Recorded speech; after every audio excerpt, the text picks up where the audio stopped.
Hey everyone, so friend कैसे हैं आप सभी। आशा है आप सभी अच्छे होंगे, मस्त होंगे, स्वस्थ होंगे और जोर शोर से आप सभी की पढ़ाई चल रही होगी। सो गाइस, आज हम संस्कृत का एक और नया टॉपिक जो कि संधि प्रकरण, उसे हम स्टार्ट करने जा रहे हैं। आज का लेक्चर एकदम इंट्रोडक्टरी लेक्चर होने वाला है, जिसमें मैं आपको बताऊंगा कि संधि क्या होता है, संधि कितने प्रकार की होती है। यानी कि आज के इस लेक्चर में हम क्या देखने वाले हैं, संधि की भूमिका देखने वाले हैं। ठीक है, मैंने आपको व्हाट्सएप ग्रुप में बताया था कि इस चैप्टर को पढ़ने से पहले आपके 2 चैप्टर क्लियर होना चाहिए। एक तो कौन सा, संस्कृत वर्ण परिचय, दूसरा कौन सा, संज्ञा प्रकरण। तो आप में से अगर किसी ने वो 2 चैप्टर को रिवाइज नहीं किया है तो उसे आप जरूर रिवाइज कर लें। ठीक है, आज के लेक्चर में हालांकि इनके कॉन्सेप्ट तो नहीं यूज होंगे, लेकिन नेक्स्ट लेक्चर से जरूर यूज होंगे। ठीक है, तो इस लेक्चर को तो आप देख लीजिए, लेकिन इसके बाद जिसने भी वो 2 लेक्चर रिवाइज नहीं किए तो सबसे पहले वो 2 लेक्चर को आप क्या करना, रिवाइज कर लेना। उसके बाद आप आगे के लेक्चर को देखना संधि के। ठीक है, चलिए तो टाइम को ज्यादा वेस्ट न करते हुए हम हमारा जो टॉपिक उसे हम स्टार्ट करते हैं। तो उससे पहले मैं आपसे एक क्वेश्चन पूछना चाहता हूँ।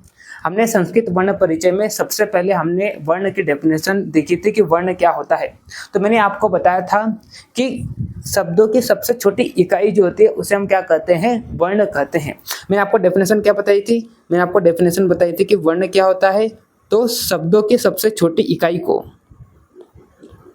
शब्दों की सबसे छोटी इकाई, सबसे छोटी इकाई को क्या कहते हैं, वर्ण कहते हैं। क्या कहते हैं, शब्दों की सबसे छोटी इकाई को वर्ण कहते हैं। और वर्णों से ही, या तो आप ऐसा बोल लो कि वर्ण से ही क्या बनता है, शब्द बनता है। और शब्द से क्या बनता है, शब्द से क्या बनता है, वाक्य बनता है। ठीक है, तो अगर हम संधि की बात करते हैं, अगर हम संधि की बात करते हैं तो ये जो संधि है ये किसका विषय है, ये वर्णों का विषय है। अगर हम संधि की बात करते हैं तो संधि किसका विषय है, संधि जो है, संधि वर्णों का विषय है। किसका विषय है, वर्णों का विषय है। ठीक है, और वर्ण से क्या बनते हैं, वर्ण से क्या बनते हैं, वर्ण से शब्द बनते हैं। वर्ण से क्या बनते हैं, शब्द बनते हैं, या आप ऐसा बोल लो क्या बनता है, पद बनता है। तो पद की अगर हम बात करते हैं तो पद में कौन से नियम चलते हैं, पद में समास के नियम चलते हैं। इसमें कौन से नियम चलते हैं, इसमें समास के नियम चलते हैं।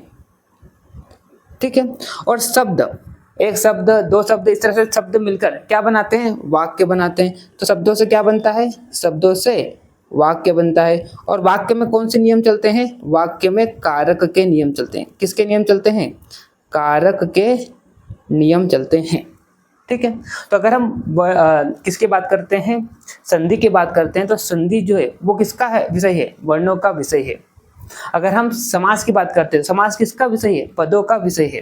और अगर हम वाक्य की बात करते हैं तो वाक्य का जो विषय होता है वो क्या होता है, कारक होता है। ठीक है, कारक में हम क्या करते हैं, आपने भी देखा होगा, एक वाक्य दे देते हैं। जैसे कि बात करते हैं राम स्कूल जाता है, तो यहाँ पर राम में कौन सी विभक्ति लगेगी, है ना, स्कूल में कौन सी विभक्ति लगेगी। तो इसमें हम, इसके लिए हम क्या करते हैं, कारक प्रकरण पढ़ते हैं। ठीक है, तो आपको समझ आना चाहिए कि जो संधि है वो किसका विषय है, वर्णों का विषय है। अगर हम शब्द की बात करते हैं तो शब्द में किसके नियम लगते हैं, यहाँ पर आपके समास के नियम लगते हैं। और अगर हम वाक्य की बात करते हैं तो वाक्य में किसके नियम लगते हैं, कारक के नियम लगते हैं। तो अब आपने बोला कि सर ठीक है, वर्णों का विषय जो होता है वो क्या होता है, संधि होता है। तो आप हमें ये तो बताइए कि संधि का मतलब क्या होता है। तो आप जैसे यहाँ पर नीचे आएंगे तो आपको यहाँ पर एक संधि की डेफिनेशन मिलेगी कि 2 वर्णों के निकट आने पर उनमें जो परिवर्तन होता है उसे हम क्या कहते हैं, संधि कहते हैं। तो क्या डेफिनेशन है, 2 वर्णों के निकट आने से उनमें जो विकार या परिवर्तन होता है उसे हम क्या कहते हैं, संधि कहते हैं। और अभी मैंने आपको बताया, अभी अरे ये क्या हो गया, और अभी मैंने आपको बताया कि संधि जो है किसका विषय है। तो संधि जो है वो वर्णों का विषय है। किसका विषय है, वर्णों का विषय है ना। मतलब 2 वर्ण क्या होंगे, इसमें निकट आएंगे, निकट आने पर इनमें क्या होगा, विकार उत्पन्न होगा, तो इसमें क्या होगा, परिवर्तन होगा। अब विकार कई तरह के हो सकते हैं, या तो क्या होगा, 2 वर्ण निकट आने पर एक नया वर्ण उत्पन्न हो जाएगा, या तो 2 वर्ण निकट आने पर किसी एक वर्ण क्या हो जाएगा, लोप हो जाएगा, या तो 2 वर्ण के निकट आने पर कहीं एक मतलब 2 में से एक वर्ण जो है उसमें परिवर्तन होकर क्या हो जाएगा, एक नया वर्ण बन जाएगा। तो इस तरह से कई प्रकार के विकार उत्पन्न हो सकते हैं जिसको हम आगे संधि में देखेंगे। ठीक है। तो दो वर्णों के निकट आने पर क्या होता है, उनमें जो विकार उत्पन्न होता है इसे हम क्या कहते हैं, संधि कहते हैं। और संधि जो होता है वो किसका विषय होता है, वर्णों का विषय होता है। आप इस चीज को गांठ बांध दीजिए कि वर्णों का विषय जो होता है, यानी कि संधि की अगर हम बात करते हैं तो संधि जो है किसका विषय है, वर्णों का विषय है। अगर हम किसकी बात करते हैं, समास की बात करते हैं। अगर हम शब्द को देखें, पदों को देखें, तो पदों में किसके नियम लगते हैं, समास के नियम लगते हैं। अगर हम पूरे वाक्य की बात करते हैं तो वाक्य में किसके नियम लगते हैं, कारक के नियम लगते हैं।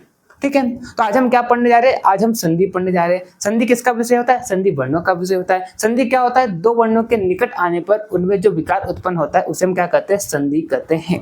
ठीक है। और आपको मैं एक चीज बता दूं, जब हम क्या पढ़ रहे थे, संज्ञा प्रकरण पढ़ रहे थे, तो वहां पर हमने एक सूत्र देखा था, परः सन्निकर्षः संहिता। क्या हमने वहां पर सूत्र पढ़ा था, हमने वहां पर एक सूत्र पढ़ा था, परः सन्निकर्षः संहिता, परः सन्निकर्षः संहिता। ठीक है। तो जो संहिता संज्ञा जो है वो किस में लगती है, ये संहिता संज्ञा जो है वो किस में लगती है, वो संधि में लगती है।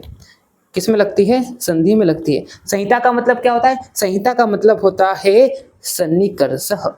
ये जो सन्निकर्ष है इसे हम क्या कहते हैं, संहिता कहते हैं। और सन्निकर्ष भी कैसा, परः सन्निकर्ष, परः सन्निकर्ष। अब आप बोलेंगे सर आपने बोला सन्निकर्ष ही क्या है, संहिता है, और सन्निकर्ष में भी कौन सा, परः सन्निकर्षः संहिता। तो सन्निकर्ष का मतलब क्या होता है, ये सन्निकर्ष का मतलब होता है निकटता। क्या होता है, निकटता। परः का मतलब क्या होता है, परः का मतलब होता है अत्यंत निकटता, अत्यंत निकटता। मतलब दो वर्णों के बीच में अत्यंत निकटता, मतलब परः सन्निकर्ष जो होता है उसे हम क्या कहते हैं, संहिता कहते हैं, है ना। तो आपको एक चीज और ध्यान रखना है संधि के विषय में, आपको एक चीज और ध्यान रखना है कि संधि के लिए आप यहाँ पर लिख लीजिए नोट में कि संधि के लिए क्या है, संधि के लिए संहिता अनिवार्य है। संधि के लिए क्या है, संहिता अनिवार्य है। और अभी मैंने आपको बताया कि संहिता क्या होता है, परः सन्निकर्षः संहिता, मतलब दो वर्णों के बीच में अत्यंत निकटता होती है उसे हम क्या कहते हैं, संहिता कहते हैं। वहां पर कौन सी संज्ञा होती है, संहिता संज्ञा होती है। और जहां पर संहिता संज्ञा होती है वहीं पर आपको क्या कर देना है, संधि कर देना है। समझे, नहीं समझे, देखो आपको बताता हूँ। आपको यहाँ पर एक उदाहरण की तरह आपको समझाता हूँ। जैसे कि आप यहाँ पर देखिए गणेश। चलो उससे पहले मैं आपको सन्निकर्ष का मतलब और अच्छे से स्पष्ट करता हूँ। मैंने आपको क्या बोला, मैंने आपको बोला सन्निकर्ष जो होता है उसका मतलब क्या होता है, निकटता होता है। तो जो निकटता जो है वो लिखने के रूप में निकटता नहीं, यहाँ पर बोलने के रूप में निकटता। मतलब जब आप क्या करते हैं, किसी शब्द को बोलते हैं तो बोलते समय किन दो वर्ण के बीच में अत्यंत निकटता आपको दिखाई दे रही है। तो जहां पर भी किसी मान लो आप शब्दों को बोलते हैं, जैसे कि बात करते हैं, हमने बोला गणेश, तो गणेश बोलते हुए आप मेरे को बताइए किन दो वर्णों के बीच में आपको अत्यंत निकटता, बोलने के रूप में, लिखने के रूप में नहीं, बोलने के रूप में। तो बोलने के रूप में आपको किन दोनों वर्ण के बीच में अत्यंत निकटता दिखाई दे रही है। तो मतलब कहां पर आपको परः सन्निकर्ष आपको दिखाई दे रहा है। तो दो वर्णों के बीच में, मतलब जिन दो वर्णों के बीच में आपको परः सन्निकर्ष दिखाई देगा, किसमें, बोलने के रूप में, तो उन दोनों वर्णों के बीच कौन सी संज्ञा होगी, संहिता संज्ञा होगी। और जहां पर संहिता संज्ञा होती है वहीं पर आपको क्या कर देना है, संधि कर देना है। मतलब संधि के लिए क्या है, संहिता अनिवार्य है। इसको आपको उदाहरण के तो समझाता हूं, आपको और अच्छे समझ में आएगा। जिसके आप देखिए यहाँ पर गणेश, तो अगर आप क्या करते हैं, इस गणेश को तोड़ते हैं या इसका क्या करते हैं, संधि विच्छेद करते हैं, तो क्या बन जाता है, गण धन ईशः बन जाता है। ठीक है। तो आप मेरे को बताइए, जब आप गणेश उच्चारण करते हैं तो आपको किन दोनों वर्ण के बीच में परः सन्निकर्ष दिखाई दे रहा है, किन दोनों वर्णों के बीच में आपको अत्यंत निकटता दिखाई दे रही है। तो आप पाएंगे कि न के बाद जो अ है, न के बाद, अब देखो न तो क्या है, व्यंजन है, और व्यंजन कैसे होते हैं, अर्धमात्रिक होते हैं, और हर व्यंजन आप के नीचे आपको क्या मिलेगा, हलंत मिलेगा। यानी कि व्यंजन जो होता है, आपको पता है व्यंजन जो होते हैं वो किस पर डिपेंडेंट होते हैं, स्वर पर डिपेंडेंट होते हैं। यानी कि व्यंजन के साथ आपको एक स्वर मिलेगा ही मिलेगा। अगर मान लो स्वर नहीं रहेगा तो उसके नीचे क्या लग जाएगा, हलंत लग जाएगा। तो ये जो आप गणेश बोलते हैं तो उसमें जो न है, न का जो अ है, न का जो क्या है, अ है, और उसके बाद ई जो है, ये जो ई है, इन दोनों के बीच में आपको क्या दिखाई देती है, अत्यंत निकटता दिखाई देती है। जब आप क्या करते हैं, गणेश को उच्चारण करते हैं, बोलकर आप देखिए गणेश। तो जब गणेश बोलते हैं तो आपको अ और ई के बीच में क्या दिखाई दे रही है, अत्यंत निकटता दिखाई दे रही है, आपको परः सन्निकर्ष दिखाई दे रहा है। ठीक है। और जहां पर परह सन्निकर्ष होता है वही क्या होता है, संहिता होता है। यानी कि अ और ई के बीच में यहाँ पर कौन सी संज्ञा है, यहाँ पर संहिता संज्ञा है। और संहिता में आपको क्या कर देना है, संधि कर देना है। और मैंने आपको बताया था संधि के लिए क्या है, संहिता अनिवार्य है। तो आप देखिए यहाँ पर, आप यहाँ पर देखिए गणेश में ये जो अवर्ण है और ये जो ई वर्ण है, इसके बीच में क्या हुआ, ये दोनों क्या हुआ, सबसे पहले निकट आए। और अभी हमने बताया था संधि क्या होता है, संधि क्या होता है, दो वर्णों के निकट आने पर उनमें जो विकार उत्पन्न होता है, ठीक है, तो उसे हम क्या कहते हैं, संधि कहते हैं। तो गणेश में ण के बाद जो अ है और ई जो है, यहाँ पर कौन सी संज्ञा है, यहाँ पर संहिता संज्ञा है। यानी कि ये जो दो वर्ण है वो क्या अत्यंत निकट वर्ण है, ठीक है।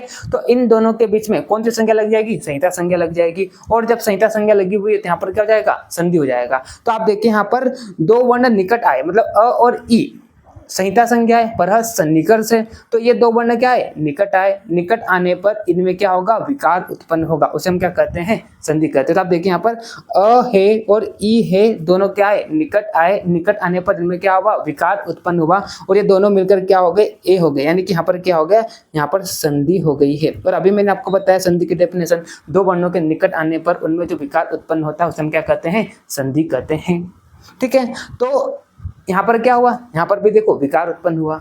तो दो वर्णों के निकट आने पर जब क्या होता है, विकार उत्पन्न होता है तो उसे हम क्या कहते हैं, संधि कहते हैं। और संधि के लिए क्या है, संहिता अनिवार्य है। और संहिता का मतलब क्या होता है, परह सन्निकर्ष संहिता, मतलब अत्यंत निकट, अत्यंत निकटता जहां पर होती है वहीं पर कौन सी संज्ञा होती है, संहिता संज्ञा होती है। और जैसे ही संहिता संज्ञा हुई तो आपको फिर क्या कर देना है, वहां पर संधि कर देना है। जैसे कि एक और आप यहाँ पर उदाहरण देखिए, रमेश, रमेश जब आप क्या करते हैं, उच्चारण करते हैं तो आपको किन दोनों वर्ण के बीच में अत्यंत निकटता आपको दिखाई दे रही है। तो म के बाद आप देखो, अगर आप क्या करेंगे, रमेश का संधि विच्छेद करेंगे तो क्या हो जाएगा, रमाधन ईसह हो जाएगा, ठीक है। तो म के बाद जो क्या है, दीर्घ अ है और उसके बाद क्या है, ई है। तो जब आप क्या करते हैं, रमेश, इसको जब क्या करते हैं, आप उच्चारण करते हैं तो म के बाद जो दीर्घ अ है और ई है, इनके बीच में आपको क्या दिखाई देती है, परह सन्निकर्ष दिखाई देती है। यानी कि अ और ई में यहाँ पर कौन सी संज्ञा हो जाएगी, यहाँ पर संहिता संज्ञा हो जाएगी।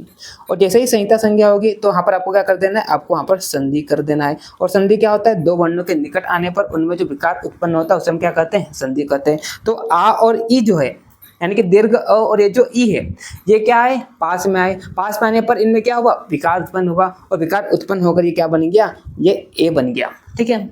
क्या बन गया, ये ए बन गया। यानी कि यहाँ पर क्या हो गई है, यहाँ पर संधि हो गई है, यहाँ पर क्या हो गई है, संधि हो गई है, ठीक है। तो संधि जो होता है वो किसका भी सही है, वर्णों का भी सही है। तो आप देखिए यहाँ पर एक वर्ण जो है दूसरे वर्ण के क्या होता है, निकट आता है। और ये निकट कैसे वर्ण है, अत्यंत निकट वर्ण है, परह सन्निकर्ष वाले वर्ण है।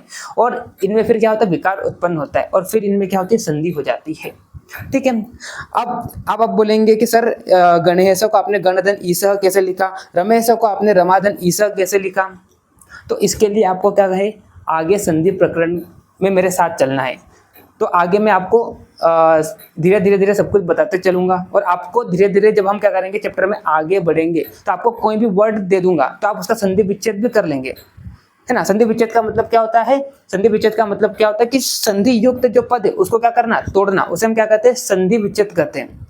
अगर हम समास की बात करते हैं तो वहां पर क्या होता है, समास विग्रह होता है। अगर हम संधि की बात करते हैं, संधि में क्या होता है, संधि विच्छेद होता है।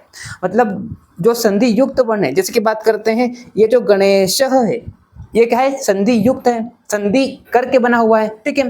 तो इसको क्या करना, अलग अलग करना, इसे हम क्या कहते हैं, संधि विच्छेद कहते हैं। तो इसको आप जब क्या करेंगे, अलग अलग करेंगे तो क्या हो जाएगा, गण धन ईसह हो जाएगा। तो आप जब गणेश को अलग करेंगे, गण धन ईसह बनाएंगे तो आपको पता चल जाएगा कि किन दोनों वर्ण के बीच में आपको अत्यंत निकटता दिखाई दे रही है। तो आप देखिए यहाँ पर जब आपने क्या किया, इसको अलग अलग किया तो ण के बाद जो अ था और ई था, इनके बीच आपको क्या दिखाई दी, अत्यंत निकटता दिखाई दी। और जहां पर आपको अत्यंत निकटता दिखाई देती है वहां पर कौन सी संज्ञा होगी, संहिता संज्ञा होगी। और संहिता संज्ञा जैसे होगी तो वहां पर आपको क्या करना है, संधि कर देना है। और संधि क्या होता है, दो वर्णों के निकट आने पर उनमें जो विकार उत्पन्न होता है उसे हम क्या कहते हैं, संधि कहते हैं, ठीक है। तो आई होप आपको समझ में आ गया होगा मैं क्या बोल रहा हूँ। तो एक बार फिर से आपको सारी चीजें मैं रिवाइज कर देता हूँ जो भी मैंने आपको 15 मिनट में पढ़ाया। तो मैंने आपको क्या बोला, मैंने आपको बोला कि किसी भी शब्द की सबसे छोटी इकाई जो होती है उसे हम क्या कहते हैं, वर्ण कहते हैं। वर्ण से मिलकर क्या बनता है, शब्द बनता है, ठीक है। और शब्द से मिल जब जुड़ते हैं तो फिर क्या बन जाता है, वाक्य बन जाता है। तो अगर हम वर्ण की बात करते हैं तो वर्ण जो होता है वो किसका विषय होता है, वो संधि का विषय होता है। यानी कि वर्णों में कौन से नियम लगते हैं, संधि के नियम लगते हैं। ठीक है, अगर हम किसी पद की बात करते हैं, किसी शब्द की बात करते हैं, तो इसमें किसके नियम लगते हैं, समास के नियम लगते हैं। अगर हम किसकी बात करें, वाक्य की बात करते हैं, तो वाक्य में किसके नियम लगते हैं, कारक के नियम लगते हैं। तो हमने बोला कि वर्ण जो होता है, वर्ण का विषय जो होता है वो क्या होता है, संधि होता है। ठीक है, यानी कि संधि जो किसका विषय है, वर्णों का विषय है। तो संधि क्या होता है, संधि का मतलब होता है कि जब दो वर्ण क्या होते हैं, निकट आते हैं, तो उनमें जो विकार उत्पन्न होता है उसे हम क्या कहते हैं, संधि कहते हैं। ठीक है, और संधि के लिए क्या है, संहिता अनिवार्य है। और संहिता क्या होता है, परः सन्निकर्ष संहिता। ये हमने संज्ञा प्रकरण में भी पढ़ा था कि संहिता संज्ञा क्या होता है, परः सन्निकर्ष, अत्यंत निकटता है, क्या है, संहिता है। ठीक है, और अत्यंत निकटता किसके रूप में, बोलने के रूप में। मतलब आप जब क्या करते हैं, किसी पद को बोलते हैं, किसी शब्दों को बोलते हैं, तो आप जब बोलेंगे ना तो आपको खुद को पता चल जाएगा कि किन दोनों वर्ण के बीच में अत्यंत निकटता है। जैसे कि बात करते हैं गणेश, तो जब आप क्या करते हैं, गणेश बोलते हैं, तो ण में जब आप क्या करते हैं, गणेश बोलते हैं, तो ण में जो अ है और ईसा में जो ई है, तो इन दोनों के बीच में आपको क्या दिखाई दे रही है, अत्यंत निकटता दिखाई दे रही है। यहाँ पर कौन सी संज्ञा हो जाएगी, संहिता संज्ञा हो जाएगी। और जैसे ही संहिता संज्ञा होगी तो यहाँ पर आप क्या कर देना है, संधि कर देना है। और संधि क्या होता है, दो वर्णों के निकट आने पर। यहाँ पर आप देखिए, न के बाद जो अ है और ई है, इनके बीच में क्या हुआ, ये क्या हुआ, पहले निकट आए, निकट आने के बाद क्या हुआ, इनमें परिवर्तन हुआ, और परिवर्तन होकर एक नया शब्द बना। अब परिवर्तन कई प्रकार के हो सकते हैं, या तो दो वर्ण निकट आएंगे तो एक नया शब्द बनाएंगे, या तो दो वर्ण निकट आएंगे तो किसी एक का लोप हो जाएगा, या तो दो वर्ण निकट आएंगे तो किसी एक वर्ण के स्थान पर कोई दूसरा वर्ण आ जाएगा। ठीक है, तो इस तरह से कई प्रकार के परिवर्तन हो सकते हैं जब दो वर्ण क्या होते हैं, निकट आते हैं, जिसको हम आगे संधि में देखेंगे। इसके अलग अलग नियम दिए गए हैं। ठीक है, तो हर एक सूत्र के माध्यम से हम समझेंगे कि किसमें क्या क्या परिवर्तन होगा जब दो वर्ण पास में आएंगे। लेकिन अभी आपको इतना समझ में आ जाना चाहिए कि दो वर्णों के निकट आने पर उनमें जो परिवर्तन पैदा होता है उसे हम क्या कहते हैं, उसे हम संधि कहते हैं। और संधि के लिए संहिता अनिवार्य है। संहिता का मतलब क्या होता है, दो वर्णों का अत्यंत निकटता होना। तो जहां पर दो वर्ण अत्यंत निकट होंगे वहीं पर कौन सी संज्ञा होगी, संहिता संज्ञा होगी। और जैसे ही संहिता संज्ञा होगी तो वहां पर आपको क्या कर देना है, संधि कर देना है। अब आप बोलेंगे कि सर आपने अत्यंत निकटता, मतलब दो वर्ण जो क्या होते हैं, अत्यंत निकट आते हैं, तो अत्यंत निकट हम कैसे पहचानेंगे। तो हम जब आगे संधि पढ़ेंगे ना तो आप क्या करेंगे, संधि विच्छेद भी सीख जाएंगे। मतलब जिसको संधि आती है तो संधि विच्छेद भी कर सकता है, जो कि मैं आपको नेक्स्ट लेक्चर में जब मैं आपको स्वर संधि पढ़ाऊंगा तो आपको और ज्यादा अच्छे समझ में आएगा कि कैसे आपको विच्छेद करना है। ठीक है, तो अभी आप मैं जो बोल रहा हूँ आपसे क्या कीजिए, बेसिक को समझिए। ठीक, चलिए, तो आई होप आपको समझ में आ गया होगा मैं क्या बोल रहा हूँ। ठीक, अभी आप इसकी टेंशन मत लीजिए कि रमेश जो है इसको हमने रमाधन ईसा में कैसे तोड़ा है, गणेश जो इसको गणधन ईसा में, आपको आगे आ जाएगा। ठीक है, चलिए, तो अब मैं आपको जो समझा रहा हूँ, और मैं आपको क्या समझा रहा हूँ, संधि क्या होता है। तो दो वर्णों के निकट आने पर उनमें जो परिवर्तन होता है उसे हम क्या कहते हैं, संधि कहते हैं। और संधि में संहिता संज्ञा होती है, मतलब परः सन्निकर्ष संहिता, परः सन्निकर्ष संहिता। ठीक, चलिए अब देखो, अब हम आगे देखते हैं संधि कहाँ कहाँ पर अनिवार्य है। तो देखिए, एक पद में संधि क्या है, अनिवार्य है ना। धातु उपसर्ग में क्या है, संधि अनिवार्य है। समास में क्या है, संधि अनिवार्य है। और वाक्य में ऐच्छिक है, यानी कि वाक्य में संधि हो भी सकती है और संधि नहीं भी हो सकती है। समझे, नहीं समझे, चलो एक एक को आपको मैं उदाहरण के थ्रू आपको समझाता हूँ। जैसे कि अगर हम बात करते हैं एक पद की बात करते हैं, तो एक पद में भी क्या है, संधि अनिवार्य है। तो आपके सामने एक मैं यहाँ पर एक वर्ड लिखता हूँ, एक वर्ड आपको मैं लिखता हूँ कि नायक, नायक जो है वो क्या किया, नायिका को लेकर भाग गया, नायिका को लेकर भाग गया। तो यहाँ पर आपको एक शब्द दिखाई दे रहा है नायक। अगर हम क्या करेंगे, इसका संधि विच्छेद करेंगे। अब मैंने आपको बताया संधि विच्छेद का मतलब क्या होता है, संधि युक्त पद को तोड़ना ही क्या कहलाता है, संधि विच्छेद कहलाता है। संधि युक्त पद को अलग अलग करना है क्या कहलाता है, संधि विच्छेद कहलाता है। जो कि हम आगे जब मैं आपको पढ़ाऊंगा तब सीख जाओगे कैसे आपको संधि विच्छेद करना है। जिसको संधि करना आती है तो वो संधि विच्छेद भी कर लेगा। ठीक है, चलिए, तो देखिए नायक की अगर हम बात करते हैं, अगर आप नायक को अलग अलग करेंगे तो क्या हो जाएगा, ये हो जाएगा नई धन अकह। ये क्या हो जाएगा, नई धन अकह हो जाएगा। अगर आप नायिका जो पद है इसको आप अलग करेंगे तो क्या हो जाएगा, ये हो जाएगा नई धन इकाहा हो जाएगा, नई धन इका हो जाएगा। ठीक है, नई धन इका हो जाएगा। ठीक, तो आप यहाँ पर ऐसा बोला है कि एक पद जो है इसमें संधि अनिवार्य है। यानी कि आप ऐसा नहीं बोल सकते कि नई धन अकह जो है वो नई धन इकाह को लेकर भाग गया, क्योंकि संधि जो है वो क्या है, पद में अनिवार्य है। तो इसको आपको क्या करना पड़ेगा, ये जो नई धन अकह है इसको आपको संधि करके नायक बनाना ही पड़ेगा। ये जो नई धन इका है इसको आपको क्या करना पड़ेगा, संधि करके नायिका बनाना ही पड़ेगा। यानी कि एक पद में क्या है, संधि अनिवार्य है। आप ऐसा नहीं बोल सकते कि नई धन अकह जो है वो नई धन इका को लेकर भाग गया, मतलब एक पद में क्या है, संधि अनिवार्य है। आई होप आपको ये समझ में आ गया होगा। दूसरा अगर हम बात करते हैं तो धातु उपसर्ग, धातु उपसर्ग जो होता है, मतलब धातु के साथ अगर आप क्या करते हैं, उपसर्ग जोड़ते हैं, तो वहां पर भी क्या है, संधि अनिवार्य है। जैसे कि इसका उदाहरण हम लेते हैं, जैसे कि बात करते हैं प्र क्या है, एक उपसर्ग है, हम उपसर्ग पढ़ के भी आए, आपको पता होगा, ठीक है। तो प्र जो है अगर आप क्या करते हैं, इसमें धातु जोड़ते हैं, कौन सा, कार, ठीक है। तो क्या बन जाएगा यहाँ पर, प्रकार हो जाएगा, है ना, क्या हो जाएगा यहाँ पर, प्रकार हो जाएगा। तो ये क्या है, प्र जो है एक क्या है, उपसर्ग है ना, कार जो है क्या है, धातु है।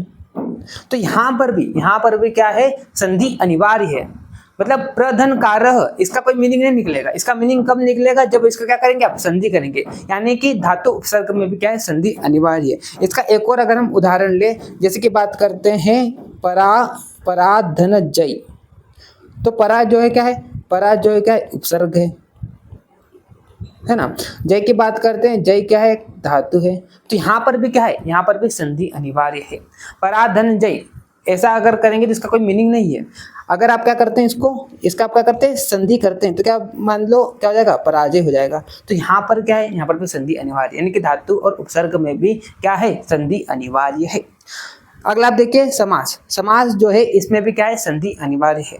जैसे कि बात करते हैं, लिखते हैं राज्ञ धन पुरुषः, तो इसका कोई मीनिंग नहीं है, इसका मीनिंग कब निकलेगा, जब इसका आप क्या करेंगे, संधि करेंगे। तो संधि करने पर क्या बन जाएगा, ये राज पुरुषः बन जाएगा। तो यानी कि समासिक पद जो होते हैं इसमें भी क्या है, संधि अनिवार्य है। राज्ञ धन पुरुषः, इसका कोई मतलब नहीं है, इसका कोई मीनिंग नहीं है। इसका मीनिंग कब निकलेगा, जब आप क्या करेंगे, संधि करेंगे। यानी कि जो समासिक पद होते हैं वहां पर भी क्या है, संधि अनिवार्य है। समासिक पद में भी क्या है, संधि अनिवार्य है, ठीक है। वाक्य की अगर हम बात करते हैं तो वाक्य में संधि आप कर भी सकते हैं, आप पर डिपेंड करता है। अगर आप नहीं करना चाहते तो वो भी सही है। जैसे कि बात करते हैं, यहाँ पर एक उदाहरण लेते हैं, रामः गच्छति, ठीक है। या तो आप ऐसा लिखो, या तो आप क्या कर दो, इसकी संधि कर दो। संधि करेंगे तो क्या हो जाएगा, रामो गच्छति हो जाएगा, ठीक है। तो ये भी सही है, ये भी सही है और ये भी सही है, ये दोनों सही है। यानी कि वाक्य में आप देखिए, संधि आप कर भी सकते हैं और संधि आप नहीं भी कर सकते हैं। ये क्या होता है, ऐच्छिक होता है, ये आप पर डिपेंड करता है, ठीक है। तो किसमें संधि अनिवार्य है, मान लो आपको एमसीक्यू में पूछ लिया कि संधि कहाँ पर अनिवार्य है, तो एक पद में संधि अनिवार्य है, धातु उपसर्ग में संधि अनिवार्य है, समास में क्या है, संधि अनिवार्य है। अगर हम वाक्य की बात करते हैं तो वाक्य में क्या हो सकता है, संधि हो भी सकती है और संधि नहीं भी हो सकती है, ये आप पर डिपेंड करता है। ये क्या होता है, ऐच्छिक होता है, ठीक है। ये क्या होता है, ऐच्छिक होता है। जैसे कि एक और उदाहरण लेते हैं वाक्य का,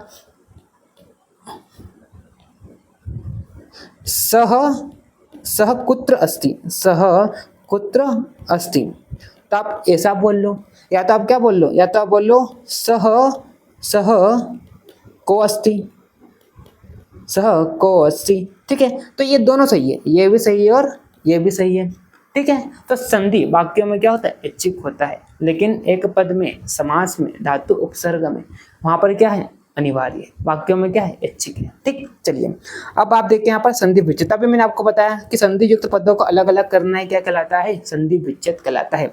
जैसे कि बात करते हैं गणेश, तो गणेश को अगर आप क्या करेंगे, विच्छेद करेंगे, अगर आप क्या करेंगे, अलग अलग करेंगे, तो क्या बन जाएगा, गण धन ईस बन जाएगा। तो ये जो आपने गण धन ईस बनाया है, इसे क्या कहते हैं, इसे ही विच्छेद कहते हैं। समास में क्या होता है, समास विग्रह होता है। संधि में क्या होता है, संधि विच्छेद होता है, ठीक है। चलिए तो ये आप आगे सीख जाएंगे कैसे तोड़ते हैं। जिसको संधि आती है वो विच्छेद भी करना सीख जाएगा, अलग करना भी सीख जाएगा, ठीक है। तो हम आगे संधि डिटेल में देखेंगे। तो आपको जब संधि आ जाएगी तो आप किसी भी शब्द का क्या कर पाएंगे, विच्छेद भी कर पाएंगे, ठीक। चलिए अब हम बात करते हैं संधि की भूमिका को देखते हैं, यानी कि संधि कितने प्रकार की होती है। तो संधि जो होती है मुख्य रूप से देखें तो 3 प्रकार की होती है। एक तो क्या हो जाएगी आपकी स्वर संधि, दूसरा क्या हो जाएगा व्यंजन संधि, और तीसरी कौन संधि हो जाएगी विसर्ग संधि। स्वर को मैंने आपको संस्कृत वर्ण परिचय में बताया है, इसको हम क्या कहते हैं अच भी बोलते हैं, अच प्रत्याहार भी बोलते हैं। तो स्वर संधि बोल दो या तो आप क्या बोल दो अच संधि बोल दो, दोनों एक मतलब है, ठीक है। व्यंजन संधि बोल दो या हल संधि बोल दो, दोनों का अर्थ एक ही होता है। और एक क्या हो जाएगा विसर्ग संधि। तो मुख्य रूप से संधि कितने प्रकार की होती है 3 प्रकार की होती है, स्वर संधि, व्यंजन संधि और क्या हो जाएगा विसर्ग संधि। स्वर संधि को हम अच संधि भी बोलते हैं, व्यंजन संधि को हम हल संधि भी बोलते हैं, और व्यंजन को विसर्ग तो विसर्ग संधि, ठीक है। तो 3 प्रकार की संधि होती है। तो अगर हम स्वर संधि की बात करते हैं यानी कि अच संधि की बात करते हैं तो इसका मतलब क्या होता है। तो देखिए अब इसको आप 2 प्रकार से बोल सकते हैं, या तो आप क्या बोल सकते हैं कि पहला वर्ण, देखो अभी मैंने आपको संधि की डेफिनेशन बताई। संधि की डेफिनेशन हमने क्या बोला, संधि की डेफिनेशन हमने बोला कि दो वर्णों के निकट आने पर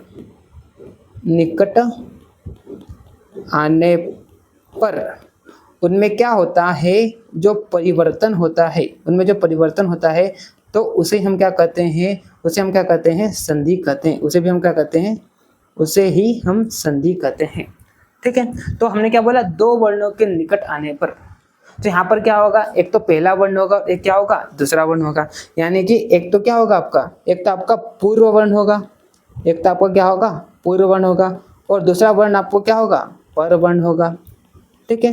तो ये 2 वर्ण यानी कि पूर्व वर्ण पहला वर्ण और पर वर्ण यानी कि बाद वाला वर्ण, इन दोनों वर्णों के निकट आने पर जो विकार उत्पन्न होता है उसे हम क्या कहते हैं संधि कहते हैं। तो स्वर संधि की बात करते हैं। तो स्वर संधि का मतलब क्या होता है, स्वर संधि का मतलब आप ऐसा बोल लो कि जो पूर्व वर्ण है ये भी क्या होना चाहिए, ये भी स्वर होना चाहिए, ठीक है। पर वर्ण यानी कि बाद वाला वर्ण जो है वो भी क्या होना चाहिए, स्वर होना चाहिए। तो इसे हम क्या कहेंगे, इसे हम स्वर संधि कहेंगे। तो अगर मान लो पहला वर्ण क्या है स्वर है, दूसरा वर्ण क्या है स्वर है, तो वहां पर कौन सी संधि होगी, वहां पर स्वर संधि होगी, ठीक है। यानी कि पहला वर्ण और दूसरा वर्ण इन दोनों के वर्ण में जो परिवर्तन हो रहा है, तो जिन दोनों वर्ण के बीच में परिवर्तन हो रहा है तो पूर्व वर्ण जो है वो भी क्या होना चाहिए स्वर होना चाहिए। पर वर्ण यानी कि जो बाद वाला वर्ण है वो भी क्या होना चाहिए स्वर होना चाहिए। तो उसे हम क्या कहेंगे स्वर संधि कहेंगे। जैसे कि आप यहाँ पर उदाहरण देखिए, इत्यादि की अगर हम बात करते हैं तो कैसे मिलकर बना हुआ है, इति धन आदि से मिलकर बना हुआ है। तो त के बाद ये जो क्या है ई है, और यहाँ पर क्या आपको दिखाई दे रहा है आ दिखाई दे रहा है। तो आप देखिए ई जो है ये भी क्या है स्वर है, जो कि क्या पूर्व वर्ण है, और आ जो है ये भी क्या है स्वर है। तो पहला वर्ण क्या है स्वर हो, दूसरा वर्ण क्या हो स्वर हो, तो वहां पर कौन सी संधि होगी, वहां पर स्वर संधि होगी। अगला पद देखिए, अगला पद क्या है देवालय है, ठीक है। अगर आप देवालय को तोड़ेंगे तो क्या हो जाएगा देवाधन आलय हो जाएगा।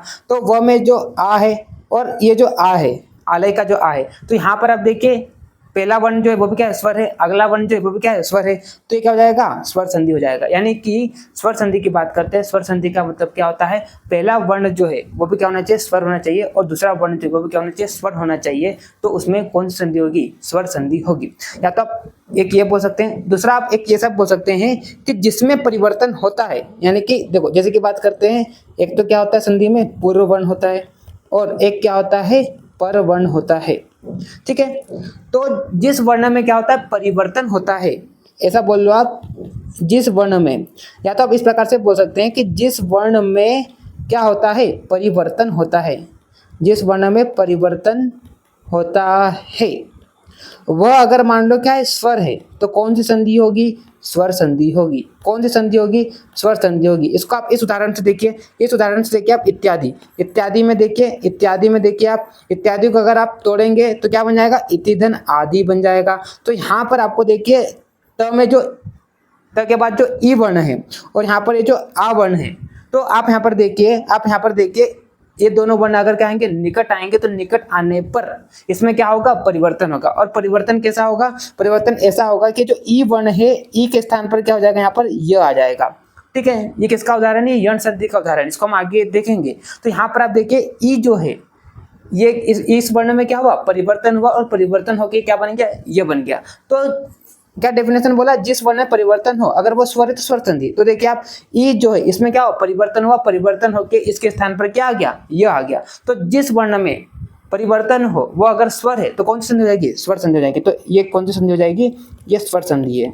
ठीक है, तो स्वर संधि आप दो प्रकार से बोल सकते हैं कि अगर मान लो पहला वर्ण स्वर है, अगला वर्ण स्वर है, तो कौन सी संधि होगी, स्वर संधि होगी।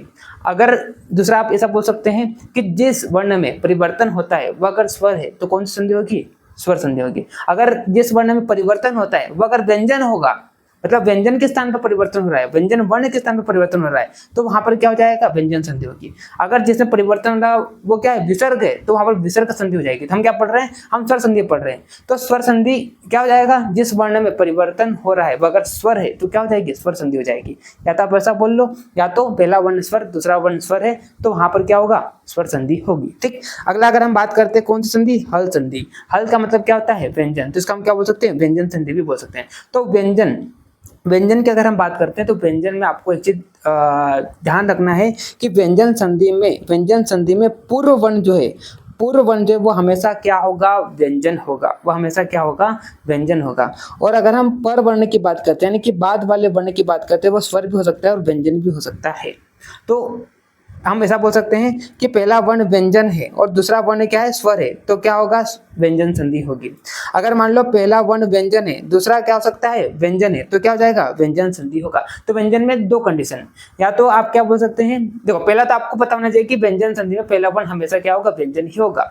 ठीक है, दूसरा वर्ण क्या हो सकता है, स्वर भी हो सकता है और व्यंजन भी हो सकता है। ठीक, तो पहला वर्ण क्या है, व्यंजन है, दूसरा स्वर है, तब भी व्यंजन संधि। पहला वर्ण व्यंजन है, दूसरा व्यंजन है, तब भी कौन सी संधि हो जाएगी, आपकी व्यंजन संधि हो जाएगी। जैसे कि आप देखिए, आप यहाँ पर देखिए वागीस को अगर आप तोड़ेंगे क्या हो जाएगा, वाक धन ईस। तो आप देखिए क जो है वो क्या है, व्यंजन है, और हमने देखा व्यंजन संधि में हमेशा पहले कौन सी वर्ण होगा, व्यंजन वर्ण होगा। तो आप देखिए यहाँ पर क्या व्यंजन है, और अगला क्या हो सकता है, स्वर भी हो सकता है। तो पहला वर्ण क्या है, पूर्व वर्ण, देखिए आप पूर्व वर्ण यहाँ पर क्या है, व्यंजन है, और पर वर्ण क्या यहाँ पर स्वर है। तो कौन सी संधि हो गई, इससे मिलकर क्या बन गया, वागीसा बन गया। तो ये कौन सा संधि हो गया, व्यंजन संधि हो गया।